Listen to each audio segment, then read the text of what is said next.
Today we will discuss about basic properties of electric charge. Electric charge की basic property क्या है, जिसमें first charge is conserved. Charge तो नहीं बनाया जा सकता ना ही डिस्ट्रॉय किया जा सकता. तो इसको एग्जांपल के थ्रू समझते हैं. मेरे पास दो बॉडी, एक बॉडी ए जिसके अंदर number of proton 12, number of electron is 12, and second body जो बी है उसमें number of electron is 13 and proton भी 13 है, और दोनों न्यूट्रल है. बट जो सिस्टम बना रहा है वो आइसोलेटेड है, और बॉडी ए और बॉडी बी दोनों ही आइसोलेटेड सिस्टम में, और दोनों का सम यानी इलेक्ट्रॉन टोटल दोनों में मिला के 25 और प्रोटोन ही दोनों मिला के 25 है. अगर मैंने बॉडी ए से एक इलेक्ट्रॉन दूसरी बॉडी के अंदर मैंने भेज दिया तो इलेक्ट्रॉन की जाने की वजह से बॉडी ए पर पॉजिटिव चार्ज आ गया और बॉडी बी पर नेगेटिव चार्ज आ गया. But we know that this is isolated system. तो इलेक्ट्रॉन 25, प्रोटॉन 25, इलेक्ट्रॉन भी 25 है, प्रोटॉन भी 25 है.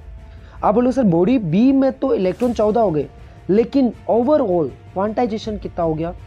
इलेक्ट्रॉन 25, प्रोटॉन 25 और न्यूट्रल दोनों ही कैसे बने? न्यूट्रल है.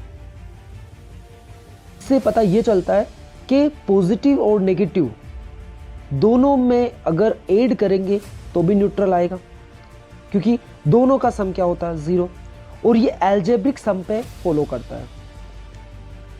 अब अपन डिस्कस करेंगे कि एनिहिलेशन क्या होता है. एनिहिलेशन का मतलब कि दोनों चार्जेस जो पॉजिटिव और नेगेटिव है इनका सम करने पर ये इलेक्ट्रिक न्यूट्रल बनता है. ओके, तो इसमें सबसे बड़ी चीज ये कि कंजर्व हो रहा है, यानी दोनों चार्ज कंजर्व हो रहे हैं. और laws of conservation of charge जो कि हमें ये बताता है कि charge neither be created nor be destroyed. The net charge of a universe will always remain the same.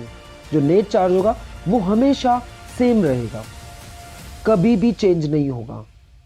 Overall जो चार्ज बनता है वो हमेशा न्यूट्रल ही बनेगा. ओके, और ये पूरे डिस्कस एटम और न्यूक्लियर के चैप्टर के अंदर अपन बात करेंगे. Let's discuss about next topic.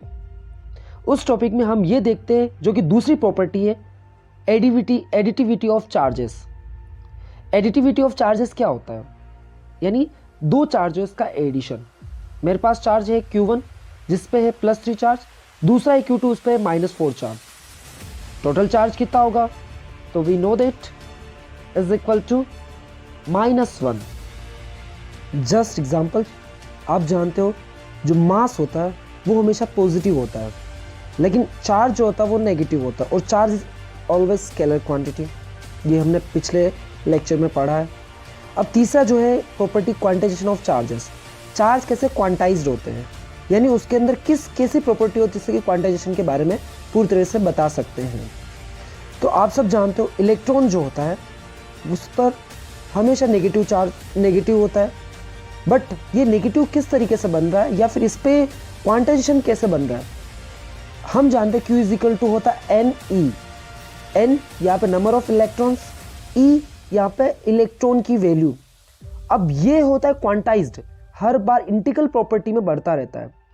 The fact that charge is always be integral multiple of electron is called the quantization of charge. यानी इलेक्ट्रॉन जो भी होंगे बढ़ते रहेंगे हमेशा. आप जानते हो अगर इलेक्ट्रॉन है तो -E और प्रोटॉन है तो +E. ओके, बट सबसे इंपॉर्टेंट बात जो Q = NE है, वहां पे N का मतलब number of electrons, E electron की वैल्यू, और ये फेराड और मिल्किन ने पूरी कंप्लीटली इसके बारे में बताया था. E की वैल्यू 1.6 × 10⁻⁻19 कूलम होता है. ओके, बट एक कूलम में कितना होगा? तो 6 × 10⁻18 electron is equal to -1 coulomb, यानी एक कूलम में इतना चार्ज आएगा या इतने इलेक्ट्रॉन्स आएंगे. ओके, नेक्स्ट, एक microcoulomb is equal to 10⁻⁻6 coulomb, macrocoulomb is equal to 10⁻³ coulomb. Okay, और ये बताया था आइंस्टीन एंड कूलम, जिसकी वजह से जो चार्ज कूलम बना है. तो important points quantitation of charges के क्या क्या है? सबसे बड़ी बात, माइक्रोस्कोपिक लेवल पे अगर अपन देखें तो इलेक्ट्रॉन हर बार बढ़ता जाएगा, क्योंकि ये कभी भी डिवाइडेड नहीं होता है. ये लास्ट प्रॉपर्टी है जो कि डिवाइड हुई थी, ये अपन एटम के अंदर पढ़ा था। और हम देखते हैं ये इंटीग्रल प्रॉपर्टी बढ़ती जाती है, हमेशा आगे की तरफ बढ़ती रहेगी। और आज इतना ही, नेक्स्ट लेक्चर में और हम आगे बात करेंगे। Thank you so much.